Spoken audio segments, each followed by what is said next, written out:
Hello बच्चों, welcome to my YouTube channel Pooja Tyagi maths classes.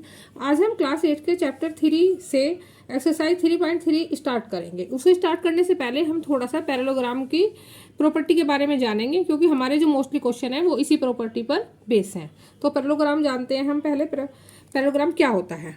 एक ये फिगर दी हुई है, यहाँ पे देखो बनाई है मैंने PQRS। ठीक है, इस फिगर में पैरेललोग्राम की प्रॉपर्टी होती है इसकी अपोजिट साइड इक्वल होती है। मतलब ये PQSR के इक्वल होगी, मतलब ये साइड इसके इक्वल होगी। नेक्स्ट अपोजिट साइड, ये इसके अपोजिट है, एंड ये PS अपोजिट हो जाएगी किसके? QR के, तो यह भी इसके अपोजिट हो जाएगी। ठीक है, अपोजिट साइड आर इक्वल। पहले हम इस बात को लिख देते हैं। सबसे पहली प्रॉपर्टी क्या है इसकी? Opposite sides are parallel and equal। ठीक है, तो पैरेललोग्राम है। पैरेललोग्राम में सबसे फर्स्ट प्रॉपर्टी क्या होगी कि उसकी अपोजिट साइड पैरेलल भी होंगी एंड इक्वल भी होंगी। PQSR के पैरेलल है एंड इक्वल है, एंड ये वाली साइड PSQR के पैरेलल भी है एंड इक्वल भी है। मतलब अगर ये ऐसे चलती चली जाए तो कहीं भी जाकर मिलेंगी नहीं, पैरेलल चलती ही चली जाएंगी। ये जैसे ये है दो लाइन, ये साथ में अगर जैसे इनको हम आगे बढ़ाते चले जाएं तो ये चलती ही चली जाएंगी, कहीं भी जाकर मिलेंगी नहीं। इसका मतलब ये आपस में पैरेलल है एंड इक्वल भी है। ठीक है, तो हम इसको लिख देते हैं PQ किसके पैरेलल है? बोलो भाई, किसके? SR के। ठीक है, और PQ इक्वल किसके है? SR के इक्वल है। ठीक है, बताया ना अभी कि इक्वल भी होगा एंड पैरेलल भी होगा। इसके बाद है PS किसके पैरेलल है? QR के, और इक्वल किसके है? PS इक्वल भी QR के ही है। इसकी नेक्स्ट प्रॉपर्टी हो जाएगी, सेकेंड प्रॉपर्टी है अपोजिट एंगल आर इक्वल। देखो ये एंगल इसके अपोजिट है। अगर ये एंगल 80 डिग्री का होगा, ठीक है, तो ये एंगल भी 80 डिग्री का ही होगा। इनमें आपस में क्या रिलेशन है कि अपोजिट एंगल इक्वल होंगे। तो सेकंड हम लिख देते हैं अपोजिट एंगल्स आर इक्वल। ये इसकी सेकंड प्रॉपर्टी हो गई। थर्ड प्रॉपर्टी है इसकी sum of adjacent angle is 180। Adjacent का मतलब होता है इसके पड़ोसी। ठीक है, ये एंगल है, इसका पड़ोसी कौन है? ये Q भी इसका पड़ोसी है एंड इधर से इसका S भी पड़ोसी है। तो टू एडजस्टेंट एंगल जो होते हैं उनका सम आता है 180 डिग्री। जैसे ये अगर ये 80 डिग्री है तो ये कितना हो जाएगा? यह हो जाएगा 100 डिग्री। अब देख लो, अगर मैं इससे इसको एडजस्टेंट मानूं तो ये कितना हो गया? 180, और अगर ये मानूं इससे तो ये भी कितना हो गया? ये 100 हो गया, तो ये भी हो गया 180 डिग्री। और यहाँ से हमारा जो पहले वाला ये अपोजिट एंगल आर इक्वल वाला, ये भी रूल फॉलो हो रहा है। इधर ये 100 है तो ये भी 100 हो गया। ठीक है, अपोजिट एंगल वाला भी रूल फॉलो हो गया यहाँ से, एंड एडजेसेंट एंगल वाला भी। तो हम थर्ड लिख देंगे sum of adjacent angles is 180 degree. ठीक है, एडजेसेंट एंगल का सम कितना हुआ? 180 degree.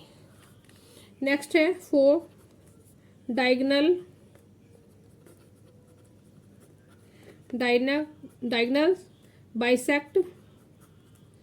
Bisect each other. Diagonal कौन से है इसके? ये PR एंड SQ, ये इसके डायगोनल है। अगर ये यहाँ O पर क्या है? ऊपर काटते हैं, यहाँ पर ये O पर काटते हैं, तो इसका ये मतलब हुआ कि बाइसेक्ट ईच अदर। दो ये वाला जो इसका पार्ट है एंड ये वाला पार्ट, ये कैसे होंगे? इक्वल होंगे। एंड ये वाला पार्ट और ये वाला पार्ट, ये भी कैसे होंगे? इक्वल होंगे। ये बाइसेक्ट करते हैं। डायगोनल आपस में इक्वल हो या ना हो, लेकिन क्या करेंगे? डायगोनल बाइसेक्ट करेंगे ईच अदर।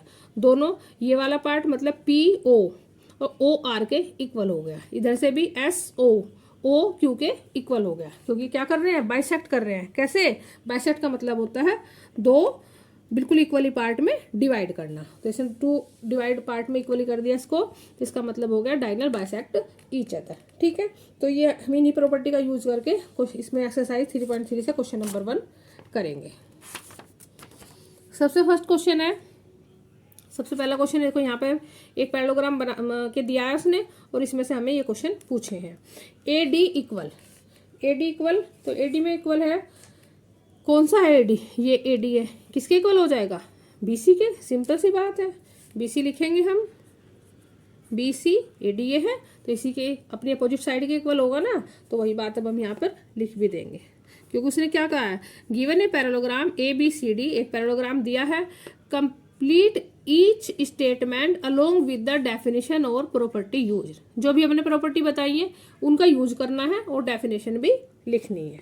ठीक है, तो हम यहाँ पे क्या लिखेंगे, opposite sides are equal, opposite sides are equal of parallelogram. ठीक है, पैरेललोग्राम को शॉर्ट फॉर्म में इस टाइप से लिख सकते हैं। नेक्स्ट क्या है, angle D C B, D C B किसके इक्वल आएगा? तो देखो भाई अपोजिट एंगल कौन सा है इसके सामने, डी सी बी के अपोजिट कौन आ गया, डी ए बी। तो लिखो डी ए बी, रीजन लिख दो, opposite angle of parallelogram are equal.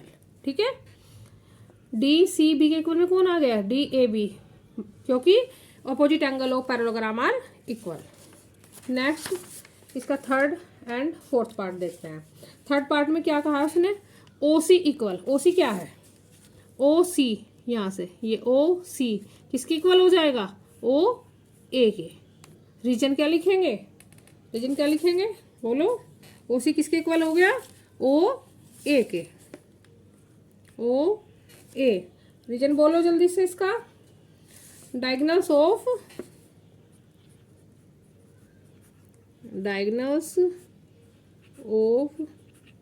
Parallelogram bisect each other.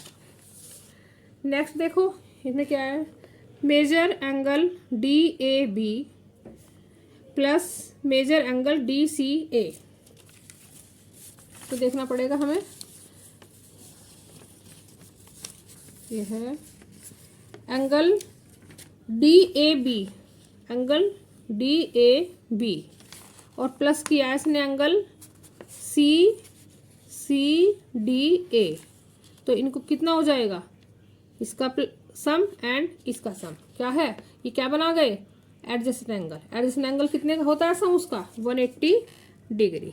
ठीक है, तो ये क्या बना रहे हैं, एडजस्टेंट एंगल बना रहे हैं दोनों, और हम इसमें लिख देंगे sum of adjacent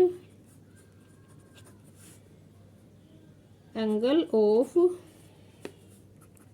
parallelogram are 180 degree. ठीक है, ये दोनों जो सम ऑफ एडजस्ट एंगल का सम है 180 डिग्री आ गया। ये हमने इसके 4 के 4 पार्ट कंप्लीट कर दिए। नेक्स्ट क्वेश्चन हम नेक्स्ट वीडियो में देखेंगे। Thank you and subscribe my channel.